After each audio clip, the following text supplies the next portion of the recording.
we welcome you to this morning's worship service. Let us pray. Lord Jesus, thank you for this wonderful time that you've given us. Lord, thank you for enabling us to come together this morning, Lord, to worship you, to give thanks to you, to, Lord, seek your presence in our lives, Lord Jesus. Lord, even at this time, Lord, we first want to thank you, Lord, for being with us throughout last week, Lord Jesus, for blessing us, guiding us, and guarding us, Lord.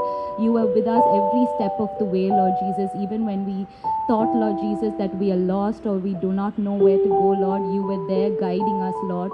Your hand was always with us, and we want to thank you for that. Lord, even now, Lord, as we come into your presence, Lord Jesus, I pray, Lord, that you will remove from us anything that is standing in the way of us coming into your presence, Lord Jesus. Lord, I want to ask forgiveness for every single thing that we've done that is not pleasing to you, Lord, be it by thought, by deed, or by word, Lord. I pray that you will remove that from us, Lord, so that, Lord, as we come into your presence, Lord Jesus, as we sing your praises, Lord, as we listen to your word, Lord Jesus, you will truly speak to us, Lord. We want to commit the rest of this service into your hands. We pray that you will guide us throughout. In Jesus' most precious name I pray. Amen. The first song that we're going to sing is As We Gather in This Place Today. As we sing this song, let us pray that we will empty ourselves, that God's presence will come into our hearts, that He will reveal to us what He wants to reveal to us today, that He will guide us, that He will guard us, and that He will show us His purpose in our lives. Let us sing the song, This Is Your House.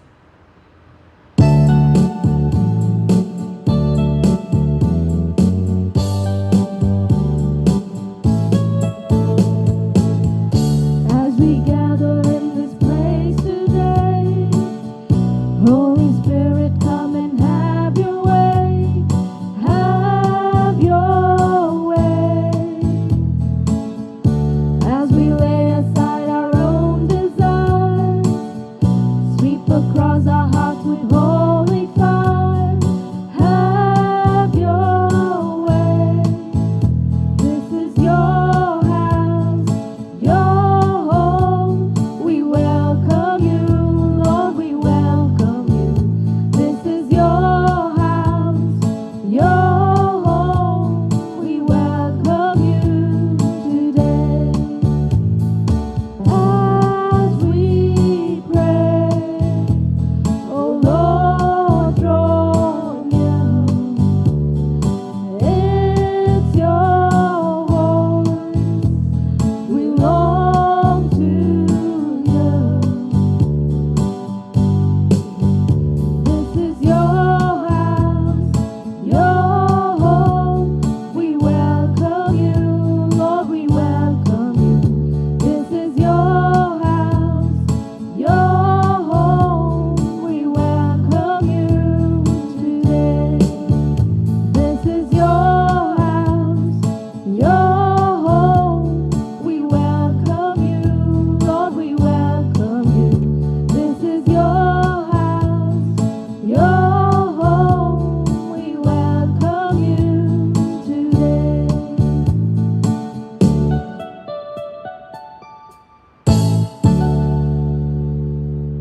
The next song that we're going to sing is a very familiar song.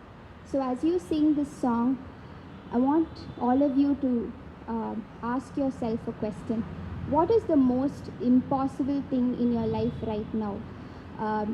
Lay aside all your wives, wants, house, lay it all at the feet of the cross and submit all of the impossibilities in your life into God's hands. Because as you sing this song, you are going to confess that God is going to make a way for you, and words have life. And when you confess these words over your life, I believe that our God is able to do much more than we can even ask, think, or even imagine. The next song that we are going to sing is a very familiar song, and as you're going to sing this song, I want all of you to think of the most impossible thing in your life, something that you've given up, you've lost hope, and you've asked all the housewives and wants, everything. I just want you to lay all those questions at the feet of Jesus, and as you sing this song, God will make a way let's confess that God is going to make a way in our lives. And as we confess, I believe that words have life and words have power. As you confess, God is going to turn around your situation, and what you thought is never going to happen in life, God is going to make a way for you.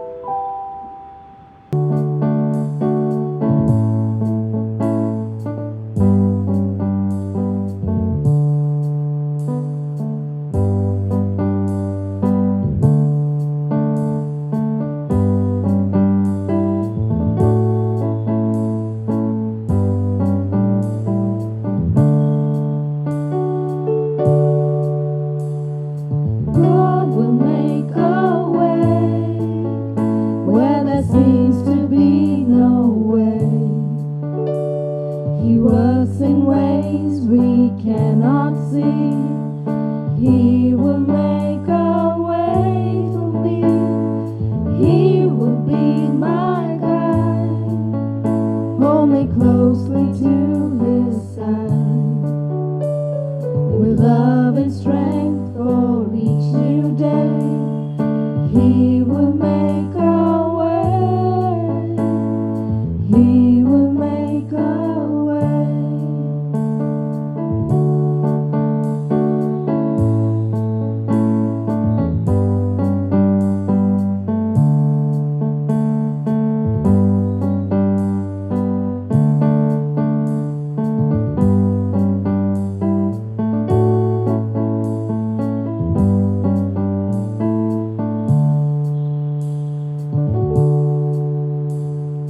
God will make a way where there seems to be no way.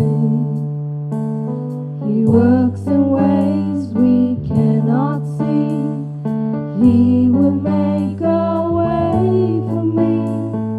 He will be my guide. Hold me closely to his side. With love and strength for each new day, he will make a way. He will make a way.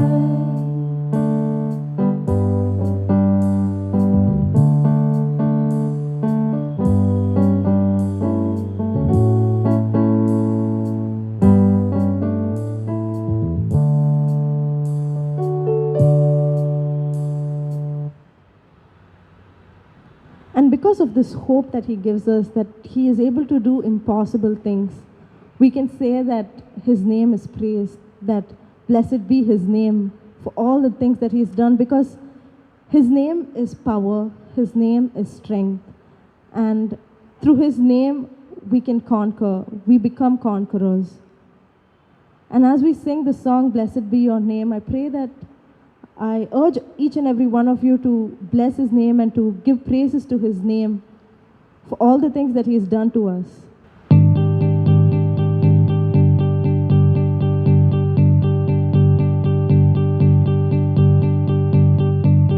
Blessed be your name in the land that is plentiful, where streams of abundance flow.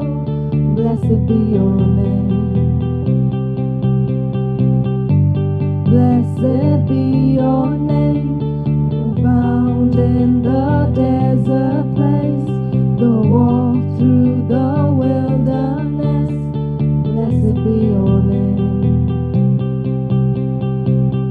Every blessing you pour out, I'll turn back to praise. When the darkness closes in, Lord, still I will say, blessed be the name of the Lord. Blessed be your name. Blessed be the name of the Lord.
thank you. Thank you for giving us this opportunity to come into your presence this morning, to praise you, to bless your name, Lord Jesus. Lord, thank you, Lord, for coming into our presence. Lord, thank you for sending your Spirit. Thank you for teaching us, Lord Jesus, that through your Spirit, Lord Jesus, nothing is impossible, Lord, that you will make ways where we think it's not possible, Lord. And more than anything, Lord, you are a great God in our lives, and there is nothing that we cannot do without your presence. And for that, we bless your name. Lord, even now, Lord, as we move into with this morning's worship service, we pray that your presence will continually guide us through, Lord, and also be with us throughout this week, so that we will always remain in your presence. In Jesus' most precious name I pray. Amen. Good morning. Welcome to all of you who have gathered together to participate in the worship service this morning.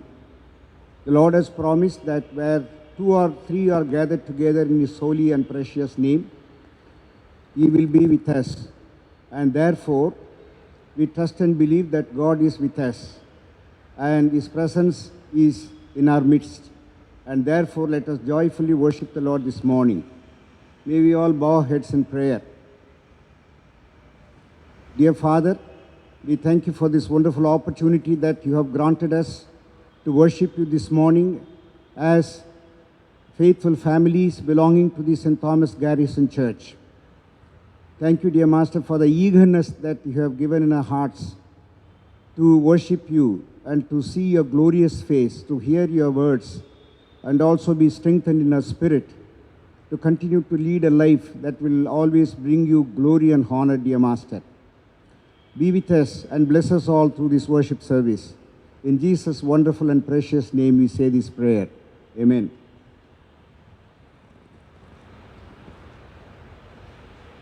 Enter his gates with thanksgiving and his courts with praise. Give thanks to him, bless his name. For the Lord is good, his steadfast love endures forever, and his faithfulness to all generations. O come, let us worship and bow down. Let us kneel before the Lord our Maker.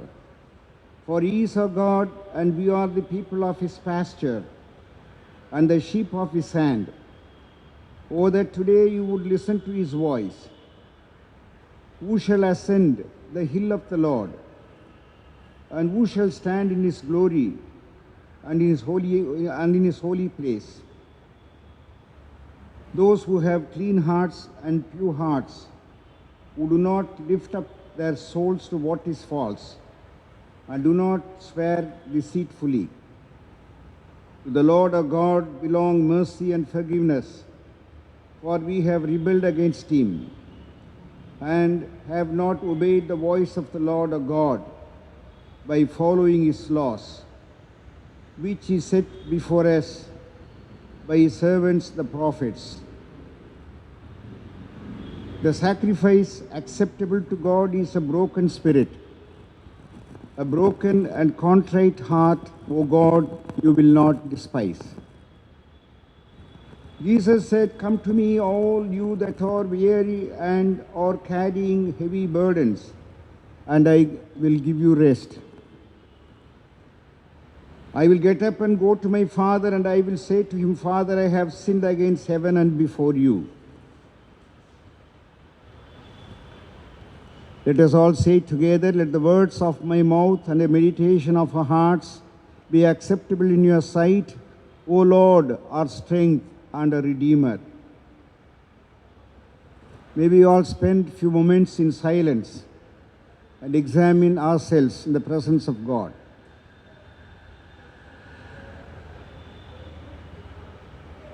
Let us search our hearts and know our faults, the instances where we willfully disobeyed God's words and walked in rebellious ways, neglected our calling to be his witnesses in this world. Let us feel sorry for our failures to fulfill the purpose with which God has called us. The failures in our personal life, the failures as members of this congregation, the failures as God's witnessing community in this world. Let us ask for God's forgiveness. Let us remain in silence and examine ourselves.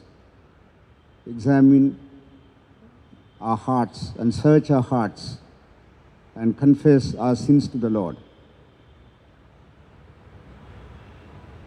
The Lord is merciful and gracious, slow to anger and abounding in steadfast love. He will not always accuse, nor will he keep his anger forever. He does not deal with us according to our sins, nor repay us according to our iniquities. For as the heavens are high above the earth, so great is his steadfast love towards those who fear him. As far as the east is from the west, so far he removes our transgressions from us. As a father has compassion for his children, so the Lord has compassion for those who fear him. Let us join together in the general confession. Have mercy on me, O God, according to your steadfast love, according to your abundant mercy, blot out my transgressions. Wash me thoroughly from my iniquity and cleanse me from my sin.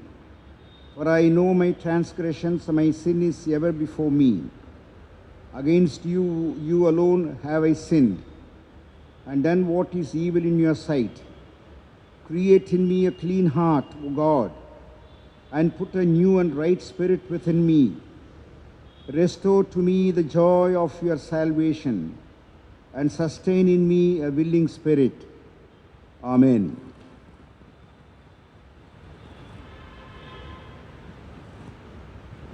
Grant, we ask you, merciful Lord, to your faithful people pardon and peace, that they may be cleansed from all their sins and serve you with a quiet mind through Jesus Christ our Lord. Amen. Please be seated. Let us listen to the word of God as it is written in the Epistle of St. Paul to Romans, chapter 8, verses 18 to 25. Romans chapter 8, beginning to read at verse 18. For I consider that the sufferings of this present time are not worthy to be compared with the glory which shall be revealed in us. For the earnest expectation of the creation eagerly waits for the revealing of the sons of God. For the creation was subjected to futility, not willingly, but because of him who subjected it in hope. Because the creation itself also will be delivered from the bondage of corruption into glorious liberty of the children of God. For we know that the whole creation groans and labors with birth pangs together until now. Not only that, but we also who have the first fruits of the Spirit, even we ourselves groan within ourselves, eagerly waiting for the adoption of the redemption of the body. For we were saved in this hope, but hope that is seen is not hope. For why does one still hope for what he sees? But if we hope for what we do not see, we eagerly wait for it with perseverance. Here ends the reading from the epistle. Thanks be to you, O God. The gospel lesson is taken from the gospel according to St. Matthew, chapter 6, verses 25 to 30. Matthew's gospel, chapter 6, beginning to read at verse 25. Therefore I say to you, do not worry about your life, what you will eat or what you will drink, nor about your body, what you will put on. Is not life more than food, and the body more than clothing? Look at the birds of the air, for they neither sow nor reap nor gather into barns, yet your heavenly Father feeds them. Are you not of more value than they? Which of you by worrying can add 1 cubit to his stature? So why do you worry about clothing? Consider the lilies of the field, how they grow. They neither toil nor spin. And yet I say to you, even Solomon in all his glory was not arrayed like one of these. Now if God so clothes the grass of the field, which today is, and tomorrow is thrown into the oven, will he not much more clothe you, O you of little faith? Here ends the reading from the Gospel. Thanks be to you, O Christ. Today's responsive song is Psalm 148. Praise the Lord from the heavens. Praise him in the highest.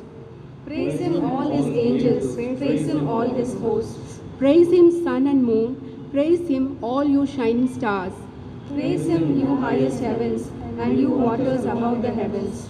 Let them praise the name of the Lord, for he commanded, and they were created. And he established them forever and ever. He gave a decree, and it shall not pass away. Praise the Lord from the earth, you great sea creatures and all deeps. Fire and hail, snow and mist, stormy wind fulfilling his word. Mountains and all hills, fruits, trees and all cedars. Beasts and all livestock, creeping things and flying birds. Kings of the earth and all the peoples, princes and all rulers of the earth. Young men and maidens together, old men and children. Let them praise the name of the Lord, for his name alone is exalted. His majesty is above earth and heaven. He has raised up a horn for his people, praise for all his saints. For the people of Israel who are near to him, praise the Lord. Glory be to the Father, and to the Son, and to the Holy Spirit. As was in the beginning, is now, and ever shall be, world without end. Amen. Before we go to the sermon, may we all join together in singing, Come thou fount of every blessing. Come thou fount of every blessing.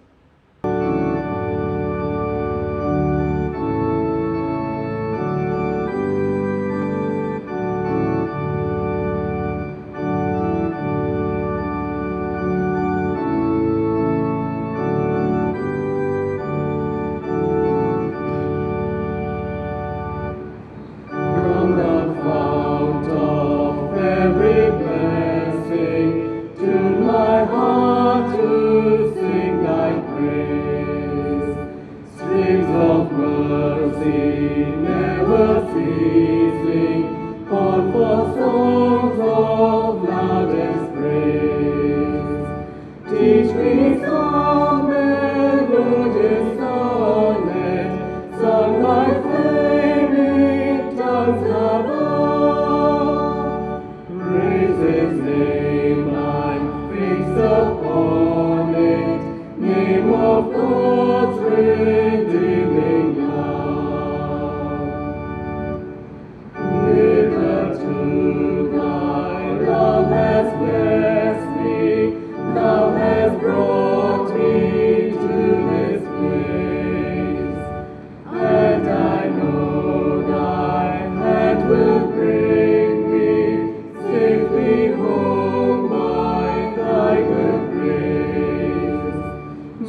us pray. Lord our God, it was you who caused all the Holy Scripture to be written for our learning. Teach us today, in the power of your Spirit, the truths that you want us to learn. Lord, we know that man shall not live by bread alone, but by every word that proceeds from the mouth of God. Enable us to feed upon your word and make us hungry for the living manna that came down from heaven, the heavenly bread of life, and true and living water, who alone can bring us to eternal inheritance. May the Spirit open our mind today as we read and study your word. May we all be willing to be led into all truth and to be taught what is the will of the Father in our lives. And give us willing hearts and opportunities to share with others the pearls of truth that you would teach us today. In Jesus' matchless and wonderful name, we pray. Amen. Friends, the topic or the theme that has been given for us by the diocese for reflection this morning is groaning of creation. Groaning of creation. Yesterday, we heard the news that the lockdown is extended till the end of this month. Already we have been suffering out of the repeated lockdowns, and this time it is going to be very strict. The question that has arisen in the minds of everybody is why this is happening. What is the reason for this crisis? Our forefathers did not experience such crisis in their lifetime, but we are facing that. Our future generation is believed to face still more severe hardships during their lifetime. Why are all these things happening?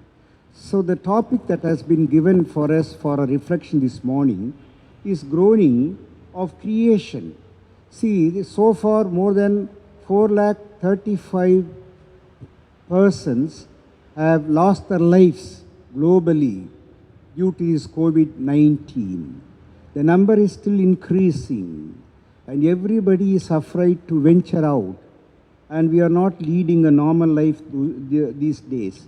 And we hear that grasshoppers are invading the fields in North India. In other parts of the country, they are destroying the crops. So there is going to be food crisis, shortage of food. Why all these things are happening? There is also debates on media from scientists and experts on the theme weather pattern, global warming, and holes in ozone layer, and polar ice caps. And this concern is on the rise every day, every day.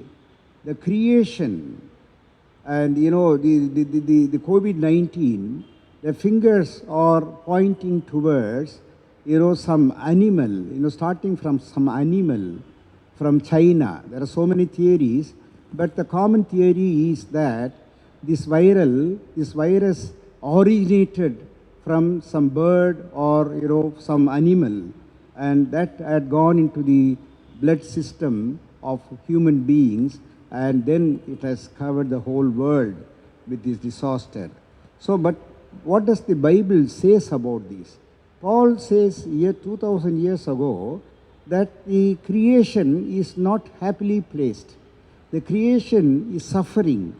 The creation is undergoing untold miseries and hardships. That's what Paul says. This he has written 2000 years ago. Now we are experiencing it. And the creation is suffering. Why should the creation suffer? What was its original state? We need to go back to Genesis 1, where we come across the history of creation. The Bible says that the creation reveals the character of God, the attributes of God.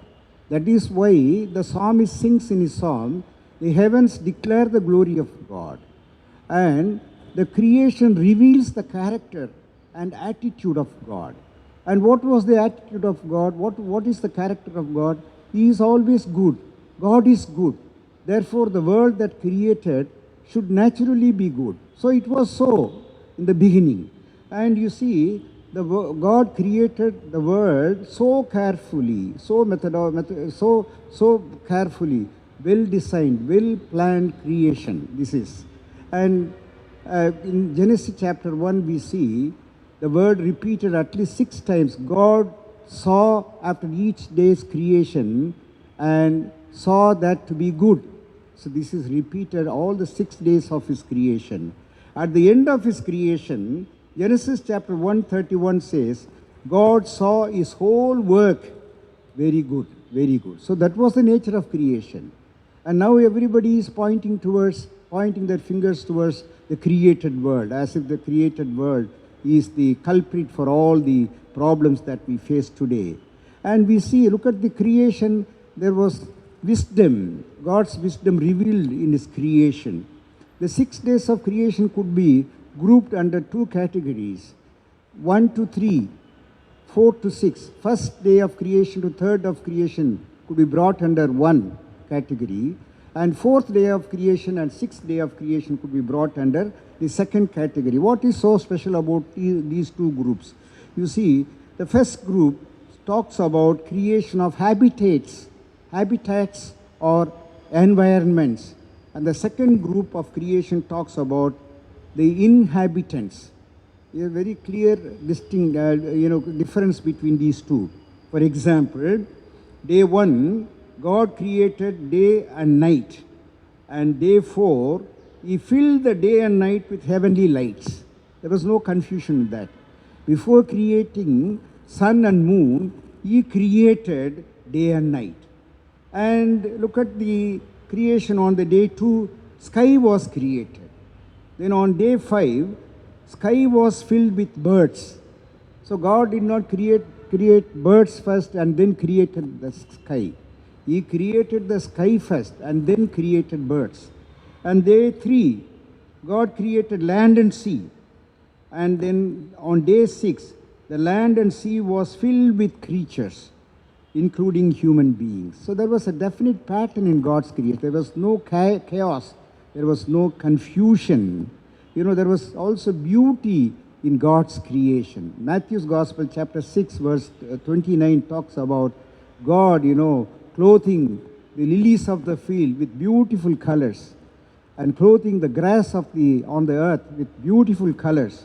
And Matthew, the Gospel writer, says, even Solomon, the great king, in his glory did not have these colorful and wonderful clothes on him like these, ordinary lilies of the field and grass on the earth.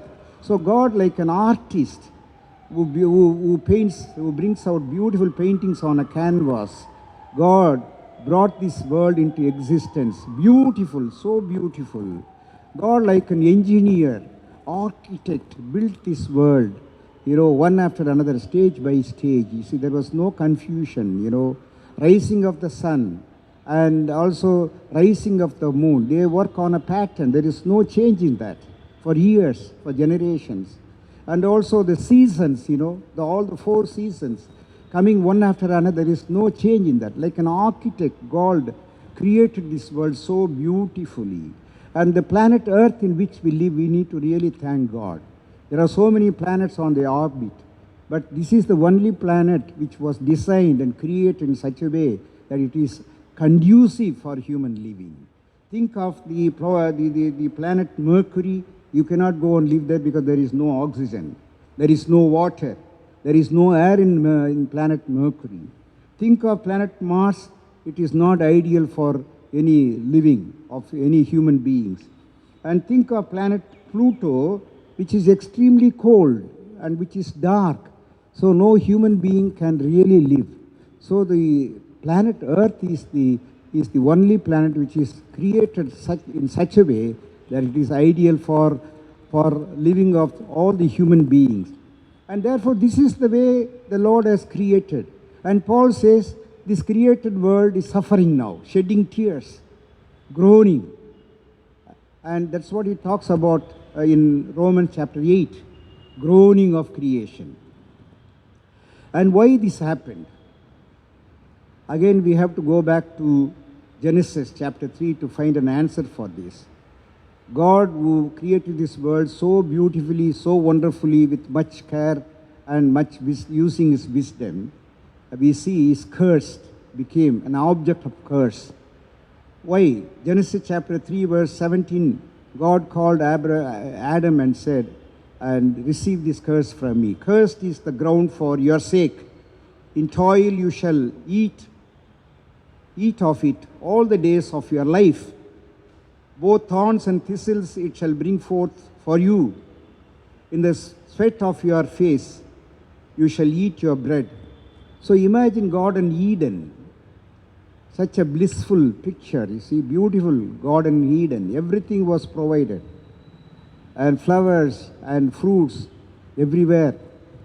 But we see God punishing the earth. When he punished the man, Adam, for his sin, he also punished the earth. And he says, thorns and thistles it shall bring forth for you. Till this point, we do not come across the words thorns and thistles. But now God pronounced his punishment on man. Along with him, the earth was punished. Why should God punish this world, this creation, this beautifully created world? You see, Paul talks about sin affecting every human being. Because Adam sinned, everybody became sinners. Because of one man's sin, the whole humanity became sinners. That's wonderful, that's fine, that's very reasonable, all can understand that. But why should the creation be punished? The creation did not do anything wrong. It did not act anything against the will of God. It was the man who acted against the will of God, who rebelled against the will of God. The Word of God says in Romans chapter 8 verse 20, creation was subjected to futility, not willingly, but because of him who subjected in hope. And Paul says, this created world is subjected to futility. Some other translations call this, creation was subjected to bondage or corruption. Futility, bondage, or corruption have the same meaning. So the creation is subjected to bondage.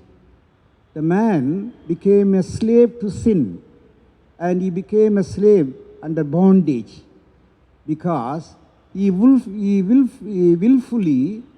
disobeyed God's word. Willful disobedience. Therefore, he became a slave to sin. And the Word of God says, Paul says, the creation is also subjected under bondage, not willfully. The creation did not willfully stand against the will of God. The creation did not willfully violate God's command. But on account of man, creation is also brought under subjection of bondage. So that is the state the creation is enjoying now. So it is fallen creation, not of its own fault. Because of the sin of man, creation is also very much affected. So man is the root cause of all the problems. We must understand this. It is no point pointing our fingers towards creation, towards something else. We are responsible for all the tragedy, all the suffering the whole mankind is facing today. And therefore, it is the result of sin. Man fell from the grace of God. When he fell from the grace of God, he pulled along with him the created world, so that both man and the creation are under subjection of bondage. But in the Bible, interestingly, you will see wherever the subjection, the word subjection is found, there is also the word hope, which also goes along with that. Subjection with a hope. So, the man is subjected under bondage with a hope that he will be redeemed. And the creation is subjected under bondage not willingly, but with the hope that it will also be redeemed. We all believe that when the Son of Man is going to come, we all will be risen to life, and we will be delivered from the bondage of sin. conclusively. And the resurrection, the created world will also rise along with people, with humanity, to taste the fruit of deliverance from bondage, That's what Paul talks repeatedly in his epistle to Romans in chapter 8. You see, there is a problem in understanding God's word. Man misunderstood God's word. That is the reason for all the chaos, all the confusion that exists on this world. When God created the world, when created everything, He called man and said, come on, I give you the responsibility of being stewards in taking care of this created world. And this was the command given to man. And you see, the word that is used, used is Rada, is a Hebrew word, Rada, which means responsible stewardship. Wherever this word Rada appears in the Old Testament Bible, it talks about not indiscriminate using of stewardship, authority and power, responsible use of stewardship. In Leviticus chapter 25 verse 46 says, Israelites not to rule over fellow Israelites with vigor. Here the word Rada is used, which means they should not misuse their responsibility. They should not dominate over them. They should use their responsibility with, restraint, responsible stewardship. So God gave man the responsibility to rule this world, with restraint, with utmost restraint. But man misunderstood this God's command, this God's responsibility, and he tried to really misuse it, going about doing whatever he liked.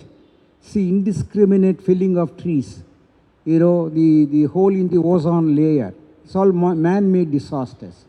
Now man really eating into the agricultural land. So therefore, the crisis, water crisis. Now we have to buy, water for money. Earlier it was not so.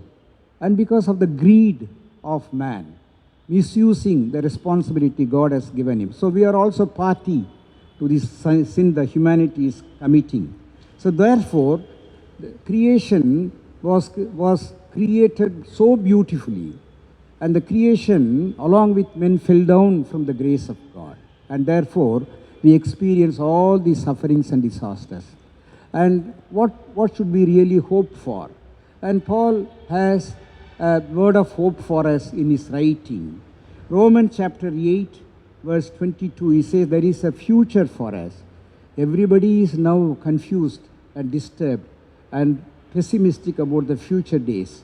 What is going to be our future? What is going to be the future of our children? But Paul says, nothing to worry about, because there is a hope in the Word of God.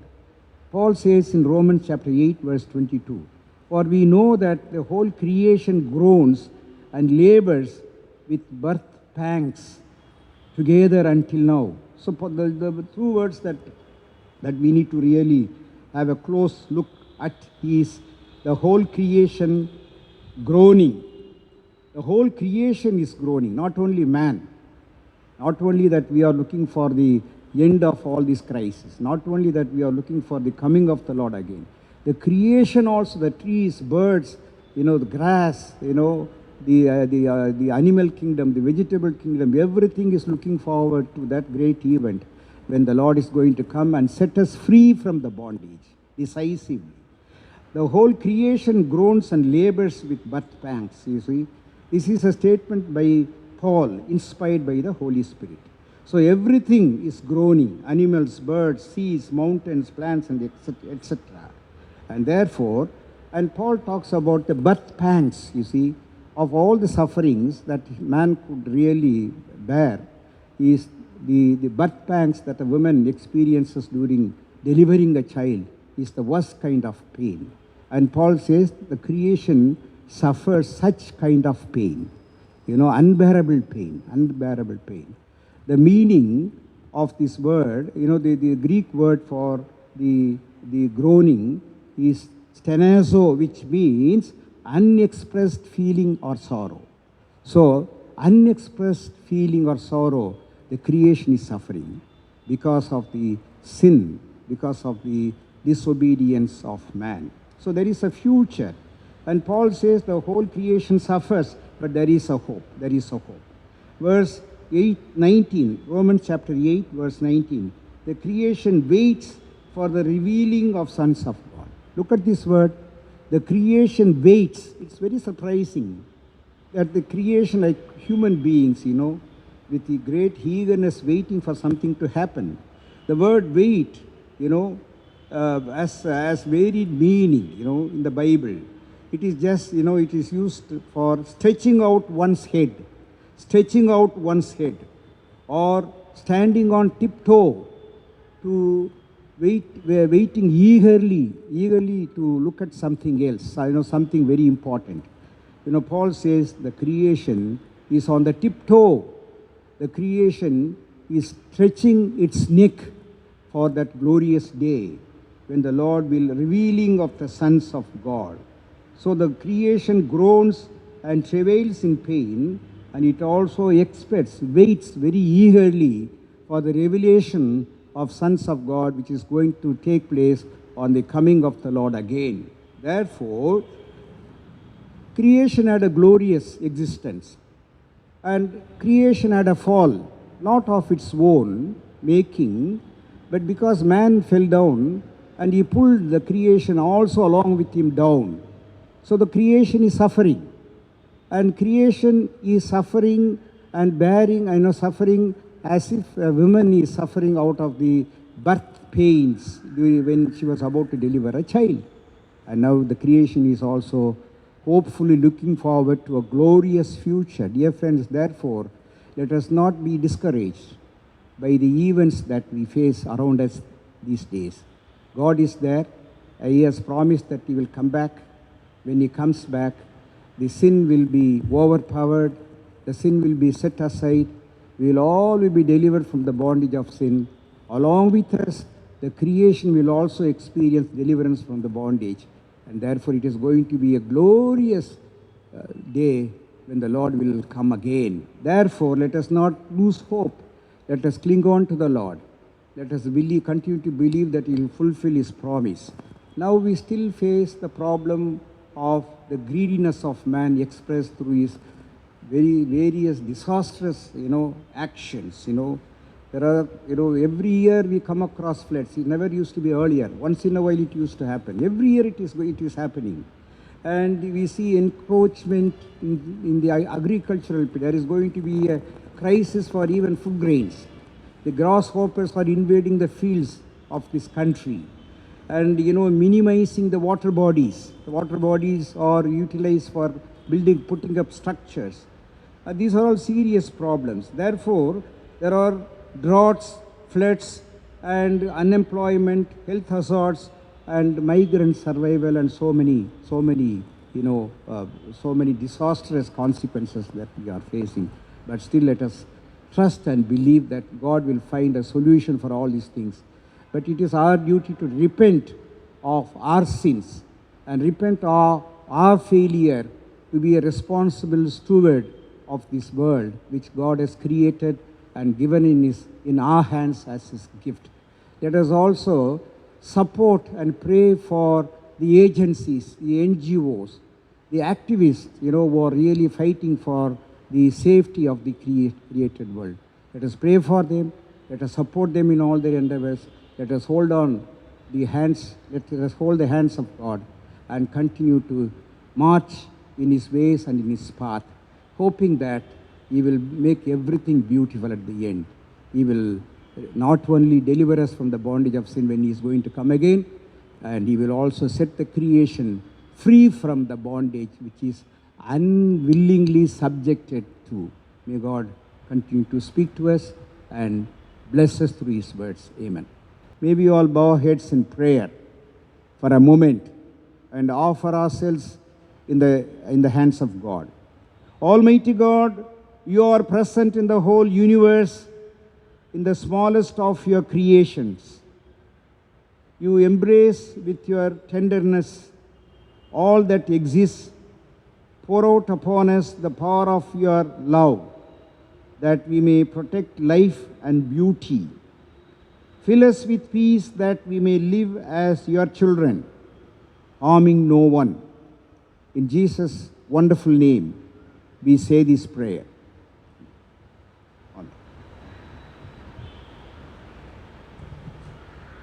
Now may we all join together in professing our faith in the Lord. The words of the Apostles' Creed.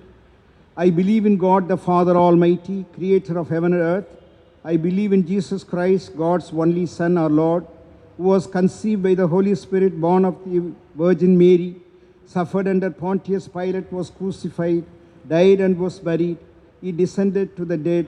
On the third day he rose again. He ascended into heaven and is seated at the right hand of the Father. He will come again to judge the living and the dead. I believe in the Holy Spirit, the Holy Catholic Church, the communion of saints, the forgiveness of sins, the resurrection of the body, and the life everlasting. Amen. May we all join in the words of the Lord's Prayer. Our Father in heaven, holy be your name. Your kingdom come. Your will be done on earth as it is in heaven.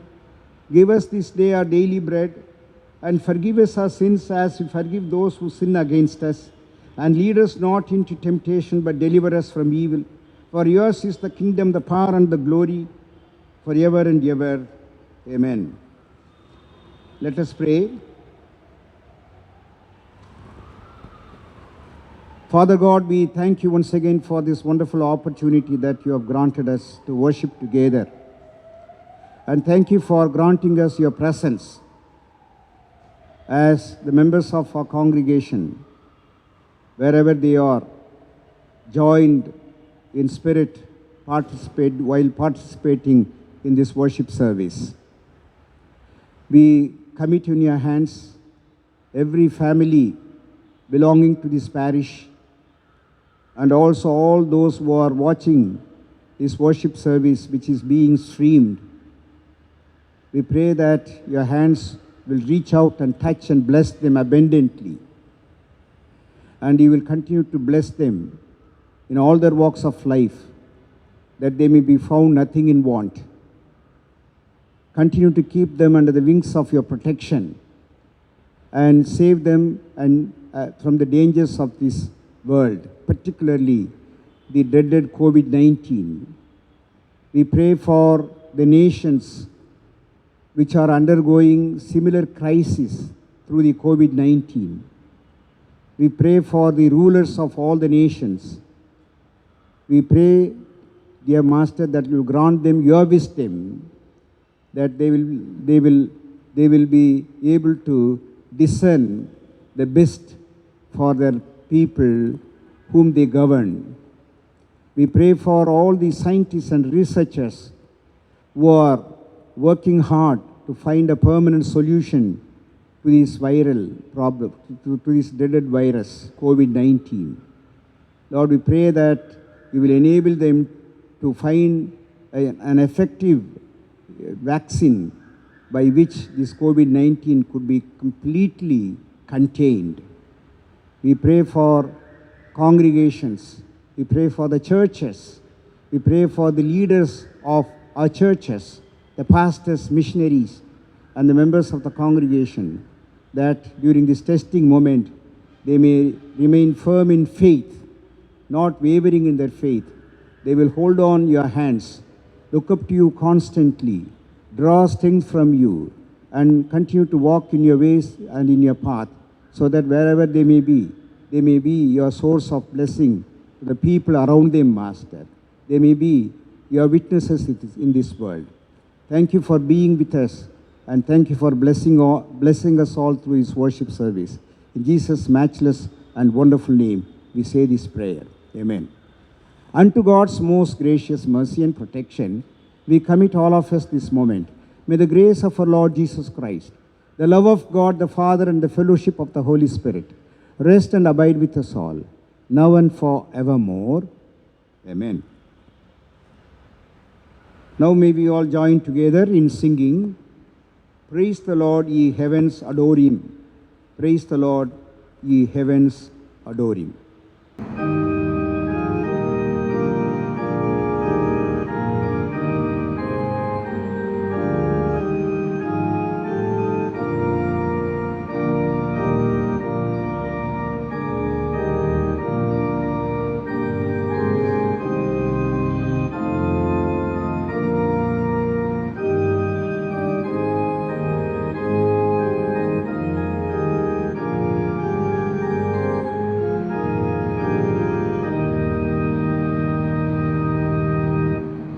Praise the Lord, ye heavens, adore him.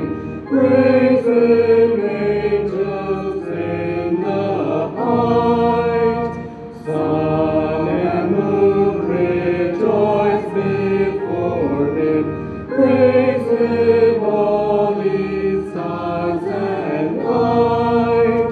Praise the Lord, for he hath spoken. Worlds his mighty voice obey. Laws which never shall be broken, for their guidance he hath made. Praise the Lord, for he is glorious. Never shall his promise fail. God hath made his saints victorious. Sin and death shall not prevail.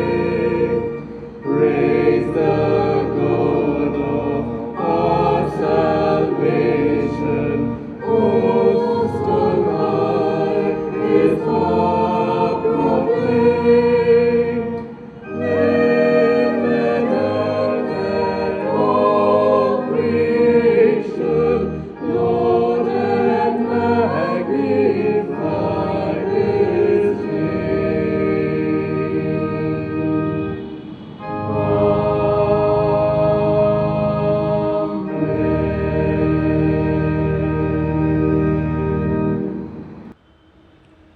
The Lord be with you, with thy spirit.